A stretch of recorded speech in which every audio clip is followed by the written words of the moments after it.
Сайн байцгаана үзэгчдээ, хуваалцсан ярилцлагын нэвтрүүлгийн 11 дугаар үзэгч та бүхэнд хүргэж бэлэн болоод байна. Энэ удаагийн дугаараар бид хүн Баян Чанаман сумын тариаланч Амар Зээгийн гэргий Батчмыг оролцуулж байна. Таны энэ өдрийн мэндийг хүргэе. Баярлалаа.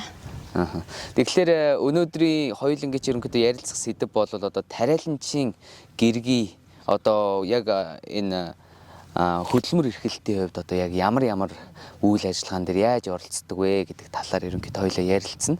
Тэгэхээр нэг та өөрийгөө эхлээд нэг товчхон танилцуулаад хоёулаа ярилцлага руугаа орё гэж бодож тээ. За намайг Ядмаагийн Батчмыг гэдэг. Би Өмнө говийн Хүрэн сумд төрсөн. Тэгээд одоо энэ Баян Чанаманд бэр болж ирээд тариалангийнхаа ажилд ороод явж байна да. Тэгээд өөрөө ерөнхийдөө яг энэ газар тариалангийн энэ салбарч юу нь бол хэдэн жил одоо нөхөртөг хамтаа ажиллаж байна тийм ээ? Одоогор бол миний хувьд бол би 3 жил л ажиллаж байна. Манай нөхөр бол баг насаараа л ажилласан юм байна да. Зөв. За тэгэхээр одоо нэг тариаланч хүний эхнэр гэргийн хувьд тийм ээ? Газар одоо тариалангийн салбарчин бол одоо хөвшмөл ойлголтоор бол эрэгтэйчүүд л одоо хүнд механизм одоо энэ хэрэгсэлтэй ингэж ажилдаг тий эмэгтэй хүн бол ингээд нэг энэ салбарч ер нь бол ингээд нэг ажиллах одоо юм нэг боломжгүй юм шиг ийм ойлголт байгаад байдаг л тэр нь бол нийгэмд хэвсэн ойлголтоор бол тэгтээ юун дээр бол одоо өнөөгийн нийгэмд бол олон мянган эмэгтэйчүүдээс газар тариалт одоо тариалангийн салбарт бол ингээ ажиллаа явж байна. Түүний түүчэлэгч бол бас таныг өнөөдрийн нэвтрүүлэгтээ онцгойлоод бас уурж оролцуулж байгаа. Тэгээд ер нь бол яг энэ тариаланч эмэгтэй хүний хувьд одоо ямар хөдөлмөр эрхлэлтийн одоо ямар аргаар ямар одоо энэ хөдөлмөр эрхлэлтийн хувьд одоо ямар ажлуудыг ер нь бол хийж гүйцэтгэх юм бэ? Тийм ээ. За миний хувьд бол одоо яг техник дээр бол би явж чадахгүй. Тийм болохоор одоо нөхөртөө туслаад цаг агаар харах тэгээд одоо газар тариалан энэ цаг агаараас анхаарал бүх ногоонуудыг одоо яаж өрсөлдүүлж яаж тарих уу гэдэгтээ бид хоор ярилцчихэж тэрний юм дээр л үндсэндээ л бид хоор ажиллаж эхэлдэг байхгүй юу? Тэгээд миний үүрэг болохоор яг нөхөртөө харилцан ярилцаж ойлголцож хоорондоо зөвшөлт хүрж ижил бит хоёрын ажил өргөжлүүлж явж байгаа байхгүй юу. Тэгээд яг заримдаа бүр туслах болчихно. Яг тэгвэл одоо ямар нэгэн техникийнх нь юм эвдрэх барих юм уу төвөөс авчиж өгөх зүйлгүй би очиод аваад өгөх жишээтэй хоол ундын зөөж өгөх жишээтэй хуцуу нарын байнга сольжтэй одоо хоноод өнжөөдөр явж байгаа бол хэрэгтэй зүйлүүд нь авчиж өгөх жишээтэй тийм байдлаар л тусалж байна да. Хамт хураалт намрын хураалтын үед бол бүгд хамт орно. Эрэгтэй эмэгтэйг л орно.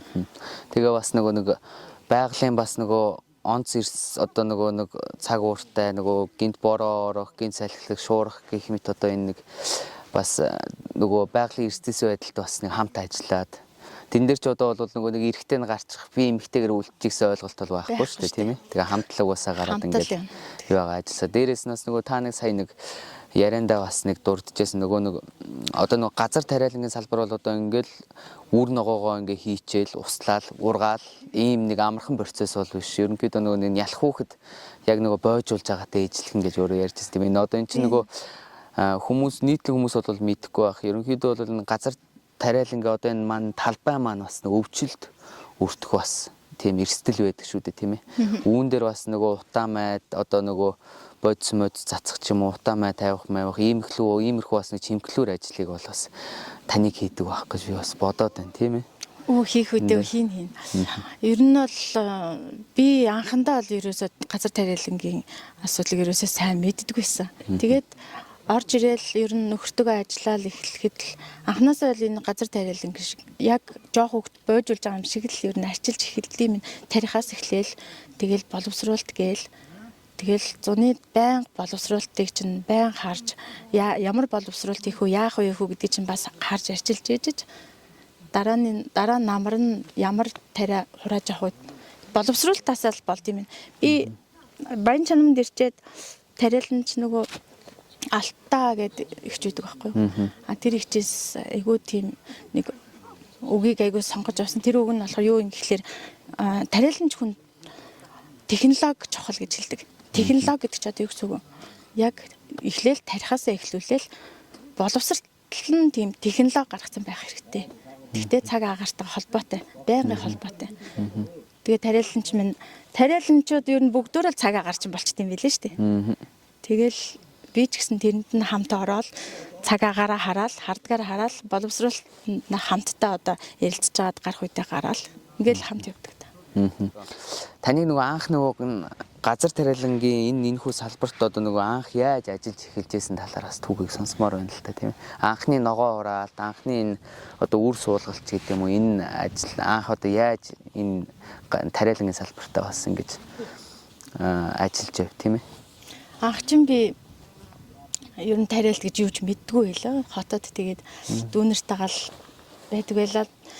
Тэгэл хоорондоо ярилцж байгаад ер нь газар тариалан ер нь эрхэлж үзэх үү. Би ер нь эхээс 8 л аахгүй. Эхээс 8 л 2 нь эрэгтэй, 6 эмэгтэй.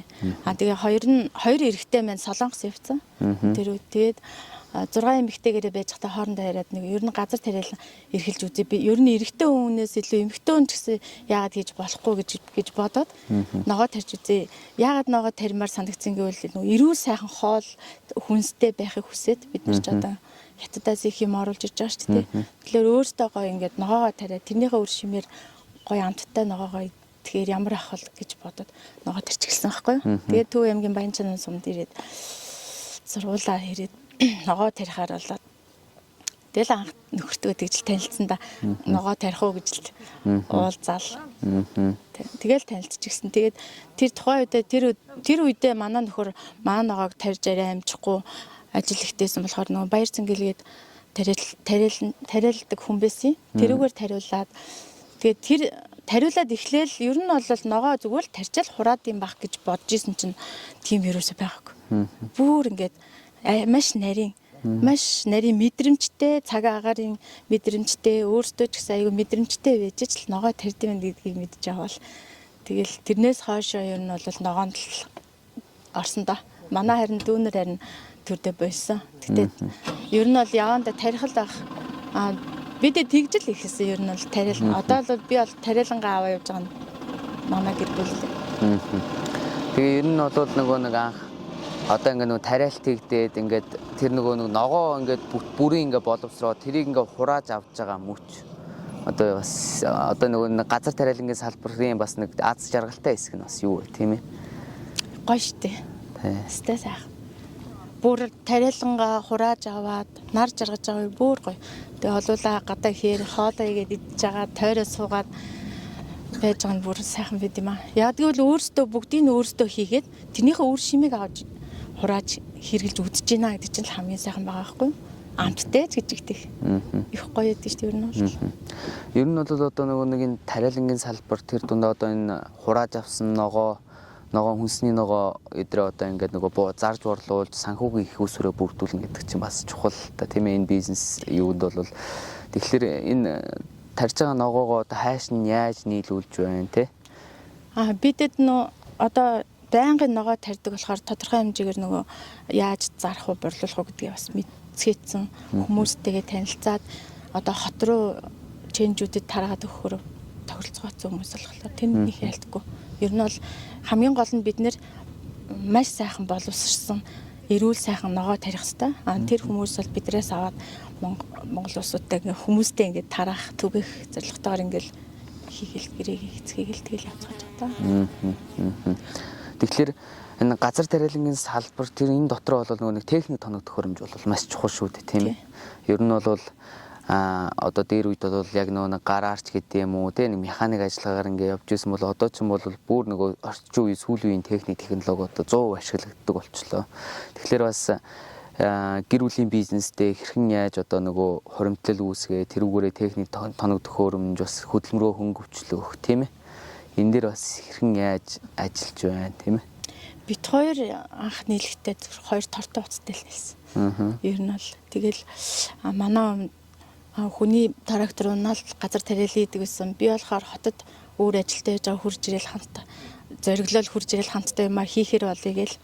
Тэгэл хоёлаа хамт хийгээл ихсэн. Тэгтээ хүн амтнаас зээлэх ч юм уу одоо захиргаанаас одоо зээл мэл одоо ямар зээлийн тэрэнд нь хамрагдтал энэ юун дээр босч ирсэн баха гэж боддөө ш. Манай нөхөр бол зээл далаараа жоохон явж үзсэн баха. Тэрнээс бол бас нэг нутгийн сайн хүмүүс зөндөө байна. Бидэнд тусалдаг. Тусалсан. Тэр хүмүүсээс ер нь ихэнх нутгийн сайхан сэтгэлтэй хүмүүсээс болоод ер нь тэгэл бид хоёр үдий зэрэгтэй босоод ирсэн байгаа юм л та. За та бүхэн тэгэхээр одоо нөгөө ярилцах хугацаа маань ер нь бол өндөрлж байна.